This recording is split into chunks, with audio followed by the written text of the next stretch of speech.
All right. Good morning, everybody. Thanks for joining me. We'll go ahead and get started here. If you got your questions, go ahead and post them. It's going to be below the video if you're on a smaller screen like a mobile device. If you're on a larger screen like a desktop computer, something like that, it's going to be to the right of the video. So I start with questions that were asked up to an hour before. So 10 a.m. Eastern time or later. If you happen to post your question before 10 a.m. Eastern time, no worries. Just go ahead and copy and paste your question in there, and we'll answer it later on in the office hours. So scrolling down here, looks like I'll be starting here with Adam E. I think so. Assuming this is, yeah, I think so. Yeah, so Adam E. But first I wanted to go over a question I get all the time, and that is, how do you make a perfect backswing? Now, when I hear people concerned about the backswing, usually what they're concerned about is taking the club too much outside. Usually it's too much inside, opening the face too much, having the face too close. What are you supposed to do? And the reality is, you can be successful with a lot of different things there. If you look at Calvin Pete, Raymond Floyd, Sam Snead, they brought the club way inside, right? If you look at Matt Wolff, Jim Furyk, they bring the club way outside. And then there's players everywhere in between. It's not to say that you can't be more successful doing one or the other. It's just that you have to find what works best for you. That wouldn't be what I would call a universal truth.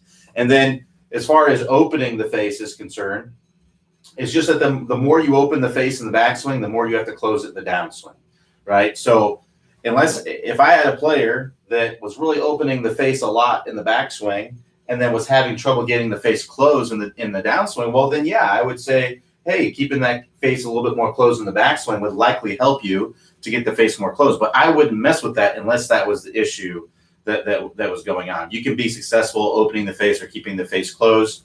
It's just a matter of finding, what works best for the impact that you're going for, right? But there are three things that I see every single player do. All those players that I named, Matt Wolff, right, Jim Furyk, Raymond Floyd, Calvin Pete. I mean, a lot of those are legends, Hall of Famers, or soon to be, Hall of Famers. So, but there's things that they all do in the backswing, and there's basically three things that I see them all do. So we'll start from the ground up. So number one is there is no hip slide in any of these players. None of them slide their hips. They all turn their hips, and they're very stable with their hips. If you were to draw a line outside of my ankle here and outside of my hip, if you were to look at me on video or any any good player, basically you would see that they would never really cross into that line. Now, they may go into it initially. That's what you see in all. You will not see a PGA Tour player like this at the top of the swing. It just doesn't happen, right? So what we need to do is we need to learn how to turn the hips away from the target. So a great drill for that would be to set up with a chin. So that'd be a very easy drill to implement there. Now, the next one is turning and tilting the shoulders, right? So when you look at all great players, you're going to see that they tilt the shoulders down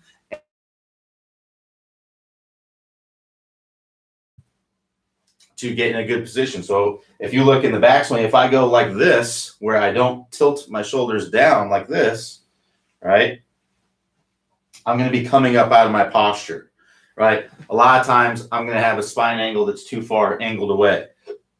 I'm going to be moving my head way too far off the ball. It's going to be hard to be successful. The reason why, most tour players have a steady head, right? The head's fairly, now it does move around some, but it doesn't move like that, right? It may move down a little bit, right? It may move down just a little bit, but that's coming from tilting the shoulders, right? So that's another big one in the backswing. To get a good backswing, you want to make sure that you're turning and that you're tilting your shoulders down. So where does that tilt come from? It comes from something called side bend, right? So when you go back in the backswing, you're going to have side bend. So if I keep my hips level, I'm side bending here, right? You're going to get kind of a crunch in your lead side and kind of a stretch in your trail side. That's that side bend. So that's what we're doing as we go up to the top. So an easy drill to work on that is just take a club, put it across your shoulders here, right? And if I imagine if I address the ball, here, I'm going to stay in my posture. I'm going to turn my shoulders. I'm going to try to get that butt into the club to be pointing a little bit outside the ball. If you're someone who's not tilting the shoulders, then you're going to come back pretty level, right? So you want to get that angle down toward the ball. Now, that's a little extreme. It's not going to be exactly toward the ball. That'd be very, very steep, right? But you may want to feel that initially if you're really having trouble keeping those shoulders tilted. So that'd be a great drill, and then try to implement that same feeling in your swing with the club in your hands. So that's number 2. The last one is a wide takeaway. That's very, very key for having a good backswing. I don't see any good players that just pick the club up right away, but I do see a lot of amateur players doing that. So we want to get a nice wide takeaway as we're going back. Well, this does a couple things. One, it gets those shoulders moving right away, right? So if I just pick up the club and I go to first parallel, look how much my shoulders have moved. Not very much at all, right? But if I get a nice wide takeaway by getting this club head to go out as wide as I can, and I go to first parallel, well, now look how much my shoulders have turned. So it makes it so much easier to get a big shoulder turn, which is very, very important for power. The other thing that it does is when you hinge the club up right away, you're going to tend to reach that full hinge very early, and then you're going to tend to want to unhinge very early. If we can go wide as long as we can then go really narrow as late as we can and be able to create that good lag and speed. So getting that wide takeaway is really, really good for getting speed. It allows you to get a good power turn and allows you to get lag. And everything that I talked about here today, we're talking about keeping those hips from sliding. We're talking about turning and tilting the shoulders. Those 2 things there, that's basically the stable fluid spine course in the Toss Golf system. You cannot have a stable fluid spine if you slide your hips. Because if I slide my hips, I go up to the top, my spine's going to be angled toward the target, right? If I don't tilt my shoulders down, I'm going to be too far angled away, right? So that's what we talk about in the Toss Golf system, the stable fluid spine course.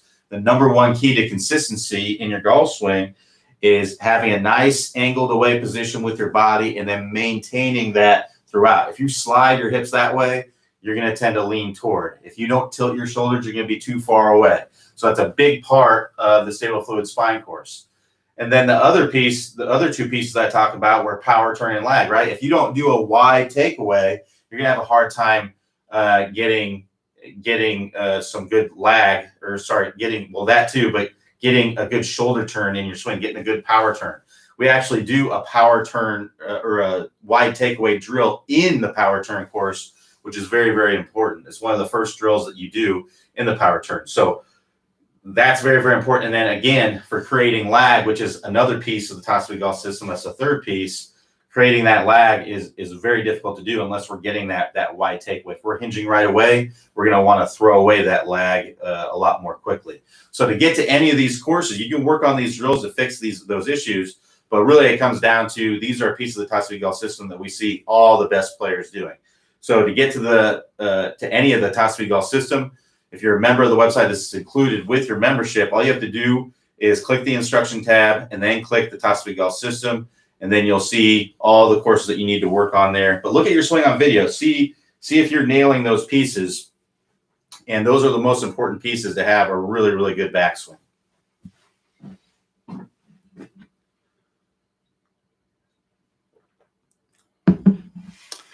Adam E says, good morning, Q. I apologize for continually harping on the need for help with my driver.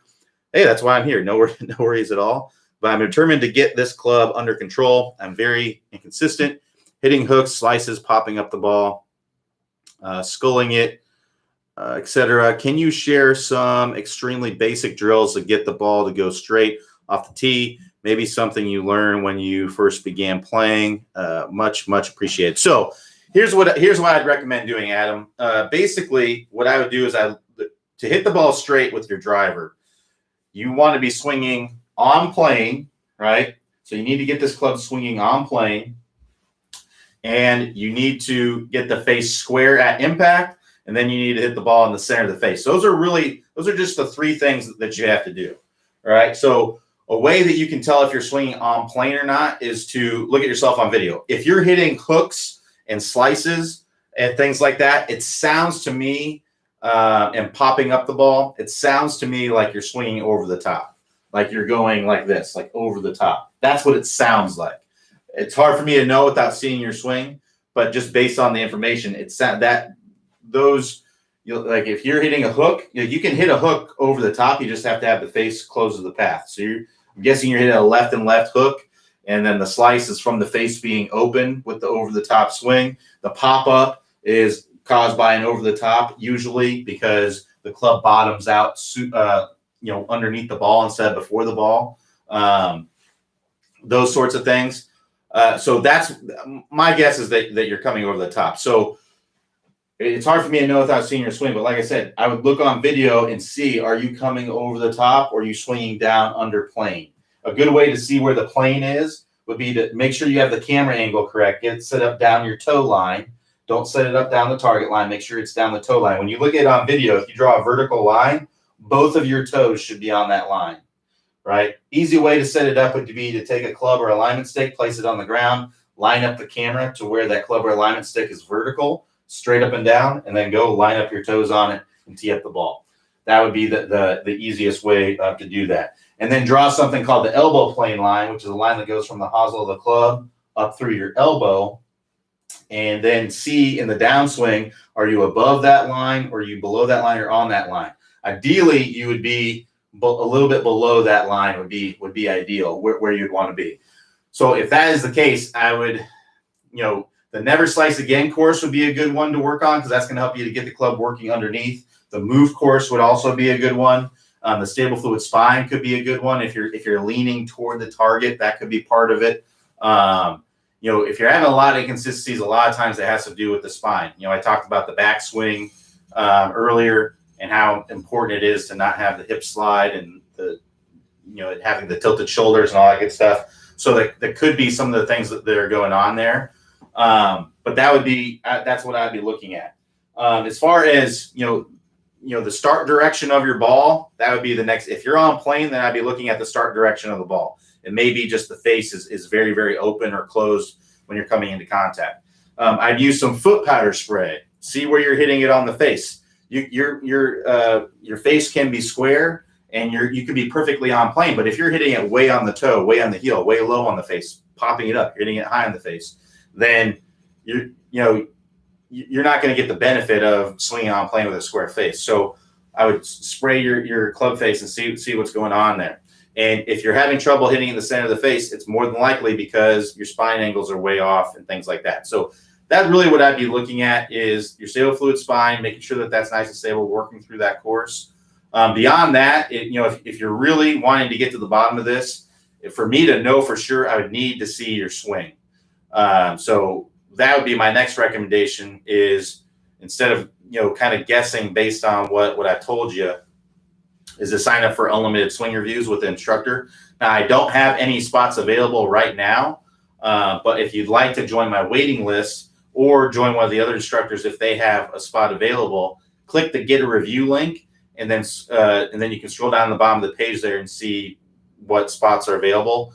But if you want to work with me, join my waiting list. If not, you can join the other instructor waiting list, or if they have a spot available, go ahead and grab it. Adam, I wish I could help more, but without seeing your swing, it's just hard for me to know. But hopefully, I can nudge you in the right direction to kind of look at. My guess is stable fluid spine swinging over the top is the issue. So that would be the never slice again course to get you to start swinging more from the inside. So Kurt B says, I cannot get my weight to left side soon enough. Any tips? Yeah, my favorite drill for this. I have two drills that I really like for this. One is an exaggerated compression line drill. So the compression line is the line that goes from our lead ankle, lead hip, and lead shoulder at impact, right? And we want to have that to be in a nice straight line and just slightly angled away or vertical with the shot off the turf. The driver, we can be a little bit more angled away because we're trying to hit up on it. But with an iron, when we're trying to hit down and through, vertical or just slightly angled away is a good spot to be. Most people are going to need to be more on the vertical side because they have a little bit of an early release. And then once you get, if you work through the release section, you get that releasing more out in front, you can get a little bit more angled away. But that's neither here nor there. But basically with this drill, what you're doing is I would set up with all of your weight on your lead side, right? So I'm actually getting my compression line leaning toward the target here. And then what I'm going to do is I'm just going to take some half, three-quarter swings and just kind of hit down and through, right? And this is also a great drill. I imagine if you were struggling with, with getting to your lead side, you're probably struggling with chunks and thins and tops maybe. So this is a great drill to help with that. In really hitting down and through the ball. Get to where you can just hit down and through the ground and then add the golf ball. And then once you've hit some shots, and when you do that, you're going to see how, wow, it's much easier to hit down and through the ball when you're really exaggerated like that. But you can't really take a full swing or have a lot of power doing it, right? So now what we're going to do, we're going to get back into our normal stance. And I want you to try to replicate that same impact position that you just got in. I want you to literally try to get like this. If you overdo it, you can always ease off of it, right? But initially here, that's what I want you to do. I want you to try to get into that same position. Odds are you're just going to get closer to a position that you want to be in or be in the position that you want to be in, right? You're going to get more vertical, get to that lead side, right? So that's, do some practice swings where you're doing that, and then add the golf ball once you feel like you got it in your practice swing. Look at it on video, make sure you have it. The other one that I like, because the reason why a lot of people have trouble getting to their lead side is because they stay on their trail side too long, right? We actually want to start moving to our lead side as we reach the top of the backswing, right? So we want, in the backswing, we want to start moving to our lead side. What I see most people doing is they load up, right? And then they have not started moving to their lead side yet. And then they start the downswing, and then they start moving, and then the arms are already racing in front. It's too late, right? So a good drill to help with this would be to get in your address position here. I do this without a ball at first, and I'd go halfway up, around lead arm parallel in the backswing, and I'd be loading up as much as I can in my trail foot. So I'm trying to put as much pressure into the ground as I can in my trail foot. So I'm loading up as much as I can, and then what I'm going to do is I'm going to push off of my trail leg and start moving pressure into my lead leg as I complete my backswing and then swing into the full finish, trying to put as much pressure as I can into the ground at impact. So that looks something like this. I go here, then I'm going to complete my backswing and get my pressure shift all the way into my lead foot as I go all the way through. Once I get comfortable with that, in a practice swing, then I'll try to add the golf ball, do it with the golf ball. Once I'm able to do that with the golf ball, now I'm going to do some practice swings where I'm taking out the pause, and I just do it in a nice fluid swing. So I'm going to feel myself loading up and then moving to my lead side and doing it in one fluid motion without the ball. Now, then once I feel like I got it, then I'll add the ball and do it there. So those are a couple drills to help you to get to the lead side. Those are typically what I'm giving students when they're struggling, with things like that. So try that drill. I think it can really help you to get to your lead side a lot sooner, or either one of those drills.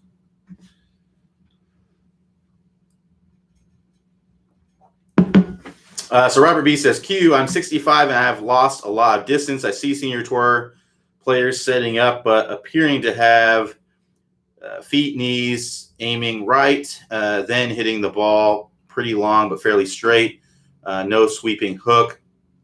Are they just trying to bang a longer drive? If so, exactly how do I set up all body parts to do that? Ball position too. So, I mean, I think, they're probably not setting up excessively to the right, and maybe, if you're setting up to hit a draw, you're going to set up a little bit to the right. But, they're not hitting. You can't put a lot of curvature on the ball and hit it long. The more curvature you have on it, the shorter it's going to go. Now, you can get away with it a little bit when you're hitting, when you're hitting a right to left kind of shot, like a hooking, drawing kind of shot, because when you hit a draw, you're closing the face to your path. And when you close the face, it de-lofts the face, which gives you a little bit more power, right? So I think you're just seeing people set up to hit a draw, and yeah, so I think that's just what you're seeing is you're seeing them set up to hit a draw. Now, some of them may be setting up more to the right so that they can open up their body away from the ball. That's just going to help them to get more power. So it's not that they're necessarily setting up to hit a big hook. They're just setting up in a way that helps them open up more a little bit. And this is what we go on in the 20-minute distance fix. Robert, if you're looking to get distance, you got to go to the 20-minute distance fix. That's really where it comes in at, is going to the 20-minute distance fix and working through the drills there. That's how you gain power. We talk about in the 20-minute distance fix in week 1 how to set up if you're not real flexible. And that would be like a lot of what the senior tour, the Champions Tour players are doing, is they're opening up their trail foot. They're letting the heel come off the ground. They're setting that foot back. It doesn't mean that they're necessarily setting up to swing from the inside to hit a hook. They could still be swinging on plane. They're just opening their body away from the ball a little bit. As far as ball position goes, it really wouldn't change. I would just play around with it and see what works best for you. It really depends on how the club's coming in. I like generally straight down from the lead shoulder because that allows you to hit up on it, but you may find a little bit forward of that or a little bit back of that is where you want to be. So that's what I would recommend doing, is working through the 20-minute distance fix and just dropping that foot back, opening that foot up, letting the front heel come off the ground. That's going to allow you to open up a little bit more to get a bigger turn in the backswing, allow you to get more speed. Robert B goes on to say, I think you stated that in the downswing, our arms should be tracking on the inside out angle with our aim line before ball impact. Well, how about our shoulders? Do I start turning more inside at first in the downswing, more vertical like Tommy Fleetwood, or should my shoulders be generally turned on the same angle horizon to my downswing? It really depends on your flexibility. I mean, if you can turn your shoulders more vertically like that, like kind of like a Tommy Fleetwood who's pretty flexible, that would be better. You're going to be more dynamic if you do that. You're going to be able to get your body to open up more if you can do that, but not all. If you're older, you're more than likely not going to be able to do that. I know I can't do that. So it really just depends on what your physical capabilities are. So I wouldn't worry so much about your shoulders. I just worry about what the club is doing. The club is the most important thing. The golf ball does not care what your shoulders are doing. It only cares how the club is being presented to it at impact. So focus on what that is doing. This is the most important thing. So get the club doing what it needs to do, and then move your shoulders in a way that gets the club to do what you need it to do. The steeper, the better, but you're probably not physically capable of being able to do that. So that's what I would look at. It just depends. Not everyone's going to be the same with that.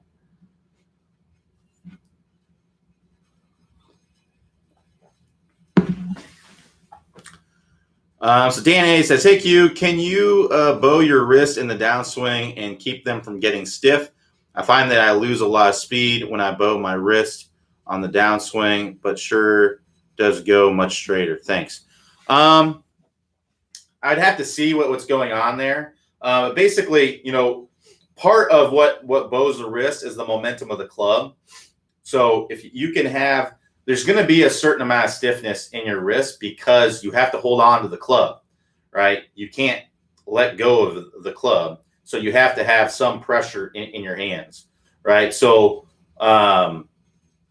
if you're losing, I would need to look at your swing to see what's going on there to know for sure why you'd be losing distance. I'm sure there's a reasonable explanation, but you shouldn't be losing distance, really. If anything, you should be gaining distance by doing that. So it's hard to say without seeing your swing, but there is going to be a level of stiffness in your wrist because you have to hold on to the club. You can't keep it loosey-goosey because if you do, you can't put pressure in the handle. The club's going to go fly out your hand. That might be what part of the problem is.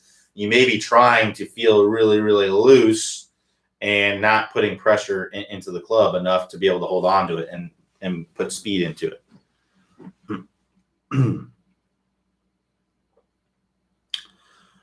Joseph A says, hey Q, I got the email about the distance clinic being held on September 11th and 12th.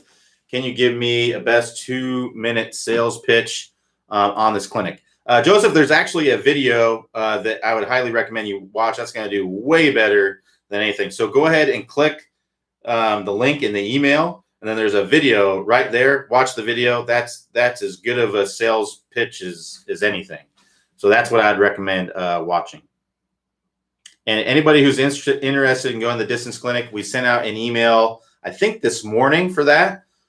We just started deciding we're going to do them. The first one's going to be September 11th and 12th. So we're going to see how the first one goes, and then hopefully we'll be able to have more in the future. So if you want to come and do a distance clinic, basically my best sales pitch is that everyone who's ever come to a distance clinic has gained distance in speed. And the average is around, I think, 11 or 12 miles per hour that people gain in 2 days.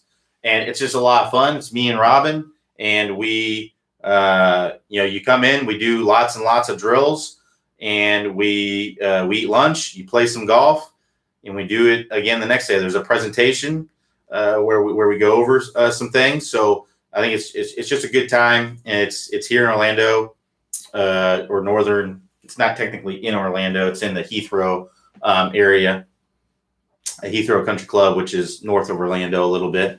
But yeah, I just think it's a good time if you're looking for some distance. It's a good place to come.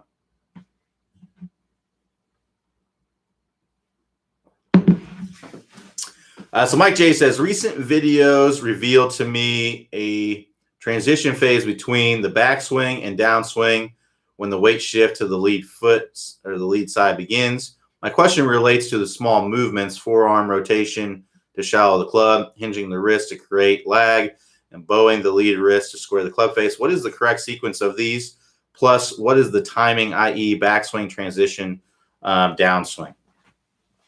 So that's a very, very complicated question.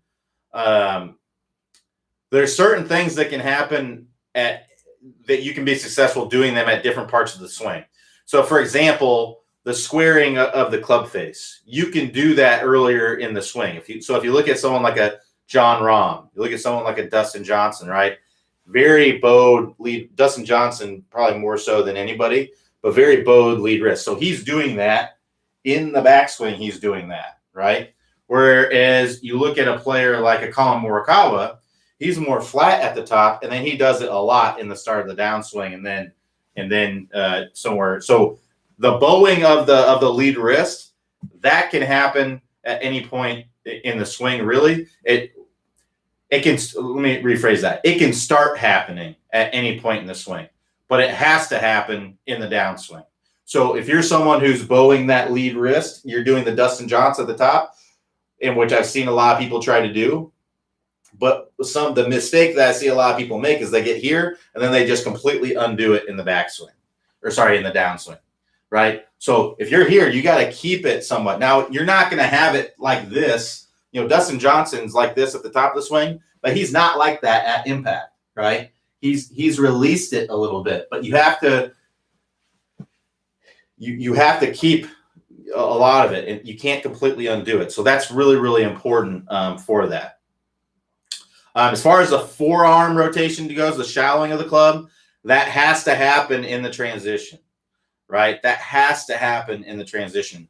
You have to shallow the club in the transition. You can't, it doesn't work to shallow the club in the backswing because you're going to steepen it in the downswing.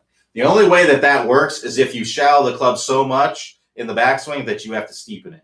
So an example of a player like that would be like a Ricky Fowler. Ricky Fowler has his club so laid off at the top that he actually has to steepen it a little bit.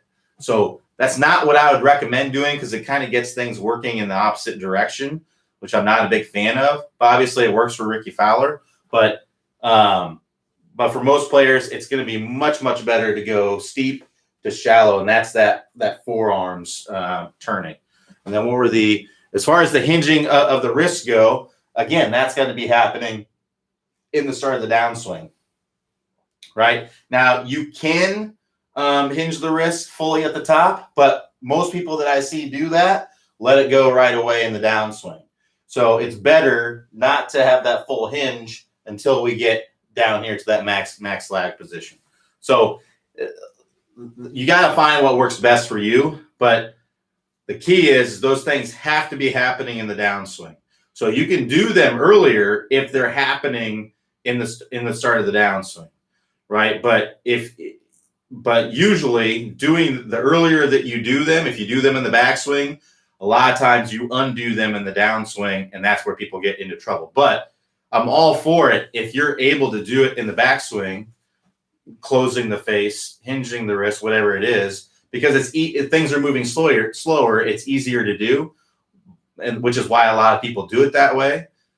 But I would only do it. You have to keep it in the downswing, because otherwise you're just gonna let it go. A lot of times, whatever you do in the backswing, you undo in the downswing, right? So that's why it's better to get wide, right, in the backswing and have a flat wrist and then bow it in the downswing. It's usually easier to do that. So that's a good question, but there's not a clean cut exact answer. What it comes down to is all those things have to be happening in the downswing. You can start doing them in the backswing, but they have to be happening in the downswing. The club has to be shallow, or to be successful anyway. The club has to be shallow. The face has to be squared up. You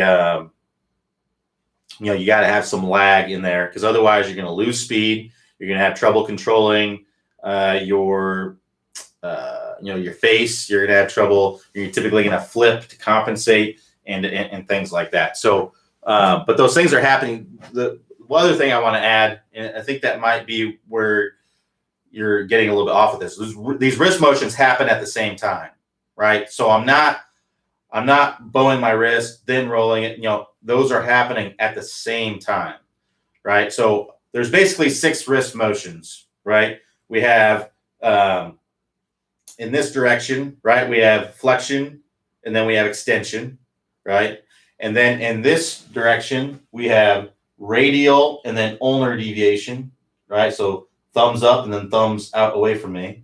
And then I have forearm rotation, which is pronation is inward rotation and supination is outward rotation, right? So, those, you can do all of those. I can sit here and go like this. I'm doing all of them at the same time, right? I'm basically, you can only do 3 of them at the same time, but if I go like that, right, I'm extending my wrist, I'm putting my wrist in radial deviation, and I'm supinating my wrist. That's all happening at the same time, right? In the start of the downswing, with my lead wrist, I'm pronating it a little bit, so that's inward rotation. I'm flexing it, right? I'm flexing it, which is this here. And then I'm starting to go into radial, right? So I'm doing that at the same time. And then with the trail wrist, I'm extending it, right? I'm extending it. And then I'm also going into some radial. And then I'm supinating it, which is outward rotation, right? So that's all happening at the same time, right? So that's what has to happen. But you can do some of that in the backswing as long as you continue it in the downswing. You just want to make sure that you're not fully undoing it when you start the downswing. That's really the key.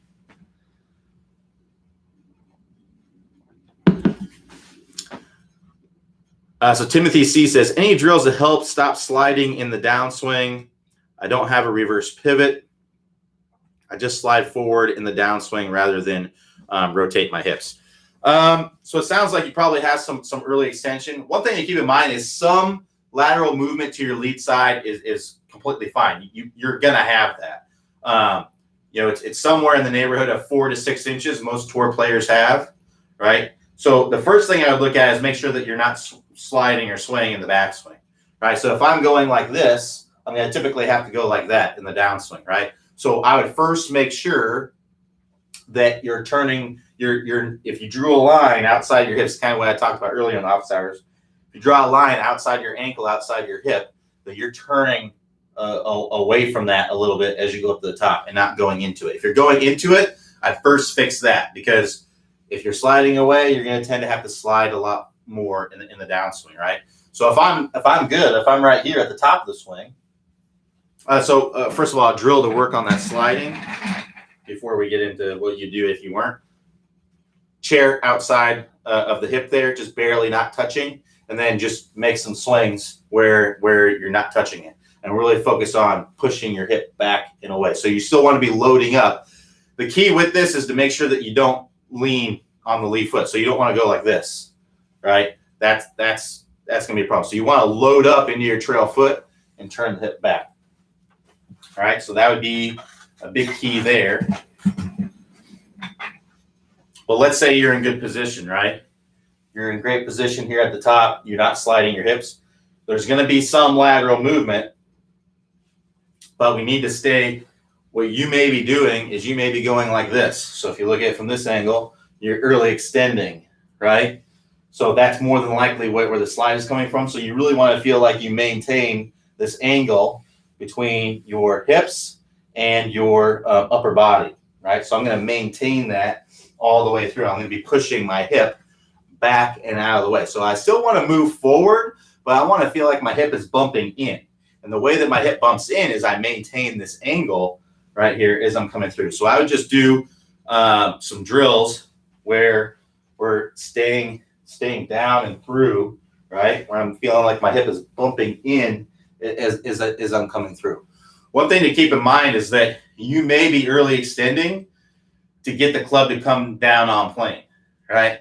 So if I'm coming down steep, then I have to slide and early extend to get the club to work down on plane, and I can hit a functional golf shot. So one thing you may want to look at if you start staying in your posture and getting things opening up is that you may start coming way over the top, right? And you may find it difficult to do that because you're coming over the top. So you want to make sure you're shallowing out the club, and that's what the move section is. So basically, you got to look at three things. One, make sure you're not sliding away in the backswing. If you are, then work on that chair drill. Two would be basically staying in your posture, keeping that angle. There's some great drills in the Stop Early Extension course to really help you with that as well, by making sure that you're keeping that angle. Basically, you're staying in that forward bend position as long as you possibly can, right? And then I'd be looking at, if you're coming down steep, that's what the move course is, right? So the move is all about getting you to shallow out that club, getting that face square earlier in the start of the downswing. So that way you can stay in your posture, because you may be standing up and sliding, right, as a compensation to get the club back on plane and hit a functional golf shot, right? So those would be, I'd look at yourself on camera, see it, face on down line, see what's going on there. But that chair drill, the Stop Early Extension course, and the move course are probably some things that you want to look at. To get to any of those courses, those two courses I talked about, click the instruction tab, or sorry, not the instruction tab, click the house icon. That'll take you to the home page, and then scroll down the home page. You'll see a list of all the courses there.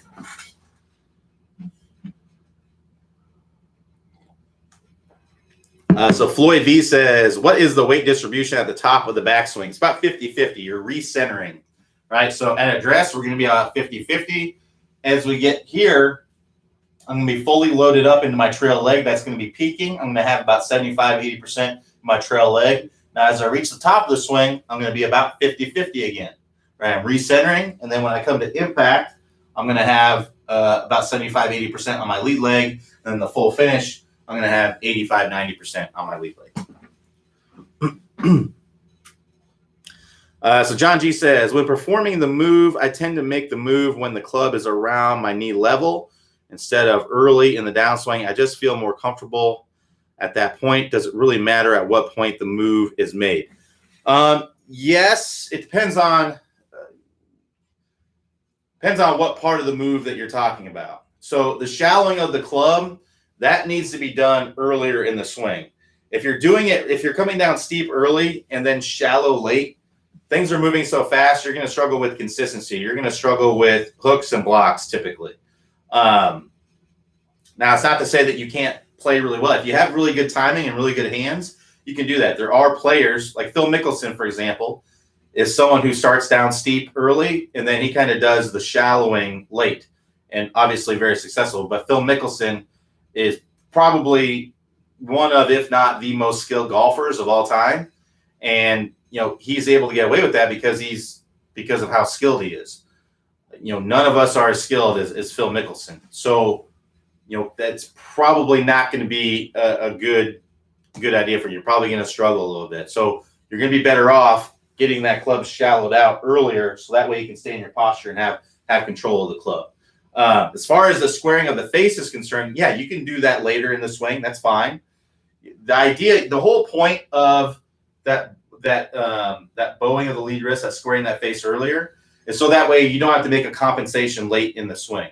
So if you've got this wrist flat here, and then you come down here and you get it to where it's more bowed as you're coming into contact, right?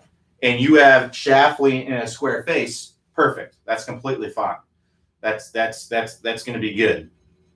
But if you're coming in and you're doing this late and then you're flipping, right?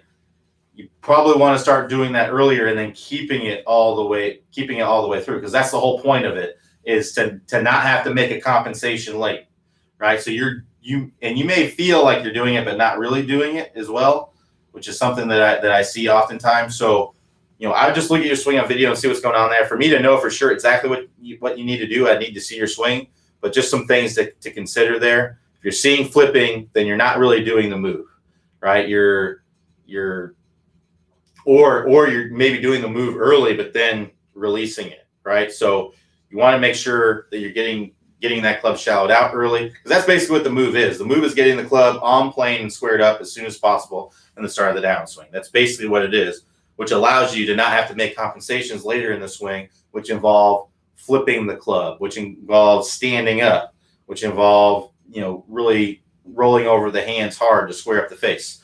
The club is already square, the face is already square, the club's already on plane. You don't have to do anything except just turn through it hard, right? That's what you see all the tour players doing. That's what you see Dustin Johnson, Brooks Koepka, and all those guys do.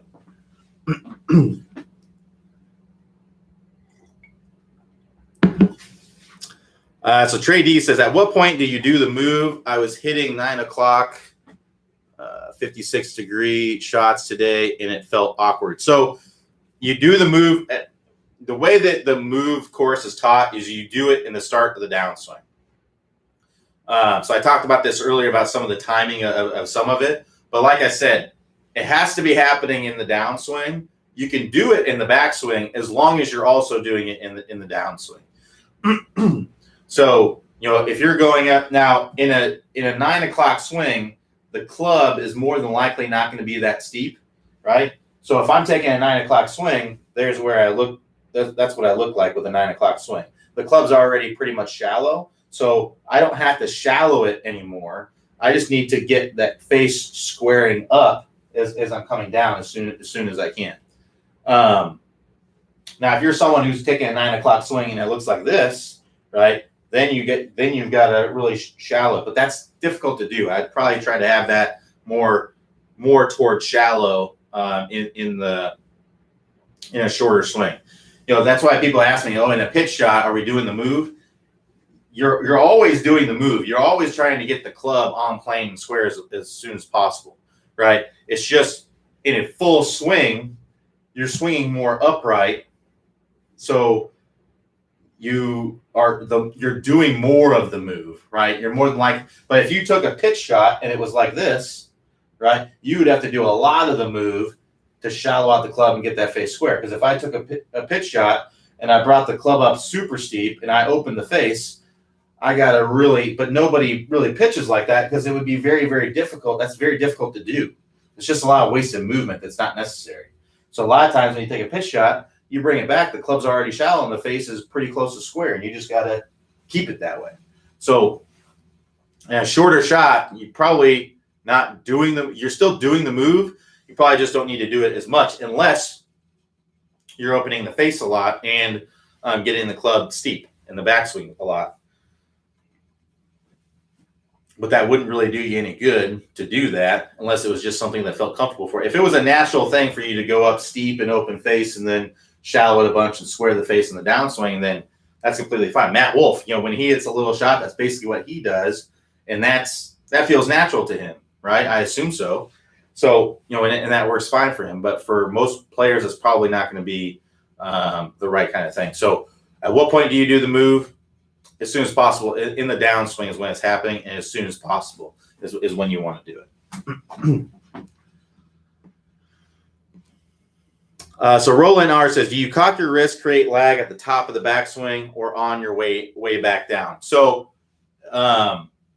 you can do both, but you have to keep it there. Most players, I do see some players who are able to create this angle of lag and then kind of keep it for a while. So the angle between their lead arm and the shaft is basically the same as in that max lag position. So when I'm talking about the max lag position, that's when I'm looking at the angle between the lead arm and the shaft. Right? So I'm looking at this angle right here. So I do see some players who get that angle, create that angle at the top, and then it doesn't really get any smaller, but it doesn't get any bigger. It's just being kept. And they still have lag, right? This is still the max lag position because the max lag position is where that angle is the smallest, the latest, right? And that's usually happening when that lead arm is parallel to the ground or a little bit later. There are some players who do that, but it's usually most amateur players can't do that because they're going to, if they create that max angle at the top, they're not going to be able to hold it, right? They're going to be releasing it. Most of the time, they're going like they got that angle at the top and then it's being released. It's not being created more. There are some players that do, but most are going to be doing better. So usually you don't want to reach your full hinge at the top, and you want to create that angle sharper as you come down. So that's going to be wider, right? And then as you're starting down, you're creating that angle later and then releasing it. And that's really the easiest way to get some lag. I actually released a video on the website, that best lag drill of all time. That's a great one to help you get that proper feeling. That's not to say that you can't create the angle in the backswing and keep it there. There are some players that do that, but most players are not going to be able to do that. Especially if you are someone who's casting the club right now, I'll tell you right now, you're not going to be able to do that. You need to do it in the way that I talk about in that drill, where you feel like you're super wide in the backswing, and then you're actually wide in the start of the downswing. You get that angle as late as possible. That's that video that we released on Monday on the website. If you want to check out that video with that drill, if you're struggling with lag, you want to get some lag. It's really my favorite drill for lag. It's why I titled the video "Best All-Time Lag Drill," because I honestly think it is. You can find that video by clicking the house icon at the top, and then go to the latest videos, and you'll see it. You'll see it there. Best all-time lag drill. All right, so let's keep going here. John W. says, just a comment on the divot board, whereas I've been pleased with progress in compressing the ball in 71 and getting yardage from 20 years ago. It's awesome. Divot board laid on the range mat doesn't work well. Too much rebound. Even on balls struck well, results are just weird. I haven't had that issue, but thanks for sharing. Maybe your mats are a little more bouncy or something, but yeah, I've used it on the mat that we have in the studio, and it seems to work fine. It does move around sometimes, but the result doesn't seem to change the results very much in my experience. But all mats aren't the same, right? So you might have like a bouncy mat or something. But thanks for sharing, John. Appreciate it. Another option, for John, if you're looking for another option, this is one. This is the AccuStrike mat. It's a similar product. I don't think it's as durable because this is like felt. And I've probably taken 1,000 or so swings on this. And there's actually supposed to be a dot right here, but you can see how it's kind of worn off just because I've hit it so many times, right? But you can see how this is like the same thickness of what a mat would be. And you can actually set this next to the mat at the range, and it would be the same level. So this is called an AccuStrike mat. We recommend this one as well. We just recommend the divot board more because it's way more clear on where the divot is starting. And I think it's a more durable product. And it also, if you do happen to really, basically destroy it by hitting it so many times. You can order replacement, like the replacement sticker sequence thing that goes on it, and it's good as new, right? So with this, if you do that, once you destroy it, you destroy it. Now this is a little bit cheaper, I think. Can't remember how much this is, but yeah, check it out. It's just Google AccuStrike. We do have a coupon code for it. I can't remember how much you get off, but if you get the so if you go to AccuStrike's website, that is called the indoor version. So the one that has the mat. If you want to get a discount on it, it's I think it's just Clay Ballard Indoor, and Clay Ballard Indoor, one word. If that doesn't work, I think that I can't remember if it's case sensitive or not, but it may need to be like Clay. About the letter of each word needs, the first letter of each word may need to be capitalized. It's one, there's no spaces, but the first letter, like the C, the B, and the I in indoor may need to be capitalized if the code doesn't work. And then if you want it, they make an outdoor version as well, which is a flat version. It's just kind of like the felt part, and then you kind of anchor it into the ground with some T's. That one, you would use Clay Ballard Outdoor to get the discount on that one. Full disclaimer, we do get a kickback from them. But one thing you got to keep in mind is you probably noticed that we don't recommend a lot of training aids. There's a lot of them out there, but we don't recommend a lot of them. The reason for that is because most of them are garbage. Most of them don't really do anything. We could have an affiliate deal with every single, training aid out there, but we only really the ones that we think they're actually going to help people a lot are that. So, we're wanting to do more training aid reviews. We have a bunch that we're planning to do, and we're actually like rating them like a rating system. And I think Clay gave the divot board like a 9.4, which is the highest score we've given to anything. We did the PRGR, which we'll be releasing a video here soon on that, I believe. And I think he gave that like an 8.7 or something like that, which is very high. So like a 9 point anything would be something that all golfers need to have. Every single golfer needs to have it. So I think every single golfer should have a divot board or an AccuStrike mat or something like that. Then 8 would be something that pretty much all golfers should have. A 7 should be something that it's definitely helpful. Might be specific to you, but it's definitely helpful. A 6 would be, you don't need it probably, and then anything below that would be probably just worthless for the most part. But yeah, that's why I would recommend.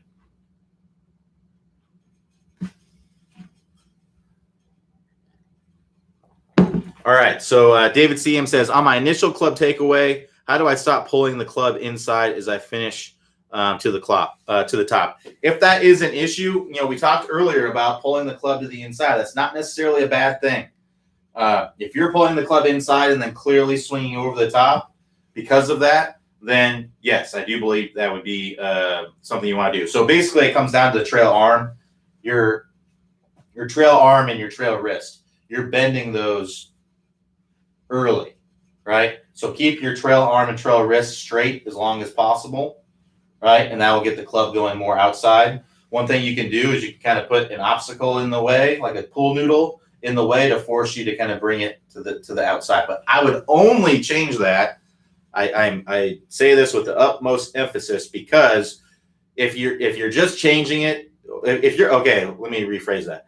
If your goal is to play better golf, then I would only change it if you're coming over the top, hitting slices and things like that, because it may help you to swing from the inside. But you also, you can just as easily swing over the top with a steep swing. So it has to be to get the club to swing from the inside. If it doesn't help you to do that, then it's pointless, right? But if your goal is to make your swing look a certain way, like you just don't like the look of an inside takeaway, then that's fine. Do whatever you want. But I'm not in the business of making people's swing look good. I'm in the business of making people better. That's what I like to do. So Alberto A says, when I bring my right elbow into my right side, I either shank the ball or push it. Any thoughts? You may be swinging too much from the inside. If you swing too much from the inside, it sounds like that's what you're doing. Probably swinging too much from the inside, which gets the club working, the hosel of the club working out that way. So I would really feel like you're rotating more, right? Like you're pushing the hips back and rotating out of the way, and that will get the club. So if I bring my right arm into my side, right, my right elbow into my side, and I don't rotate, I'm going to be swinging too much into out, which is going to cause a push, and then my hosel of the club is going to be working too much out toward the ball. But if I bring my elbow into my side and then I rotate, right, I open up my body. Now that gets the club back on plane, and it creates space for the club not to be working out to the ball, and it gets rid of those push shots and those shanks. So that's what I recommend doing, is feeling like you're rotating the body more. Push the hips back and rotate. All right, so I'll try to answer as many as I can here. I do have to go right at noon. So Mauricio R says, after impact, I tend to keep moving forward and have to move my trail foot up front to prevent falling. What should I do to be more balanced without losing power? Push back the other way, right? So if you're moving forward, right, that means that you are not pushing into the ground. So really try to push back into the ground the other way. As much as you can, in the opposite direction of what you're falling toward. And I'm going to try to answer as many questions as I can, so I'm going to go fast. Sorry if I don't give you a real detailed answer. Adam E says, Q, thanks for the feedback. I've joined your waiting list for swing reviews. Thanks for your time for the input. No problem, Adam. Looking forward to working with you in the future.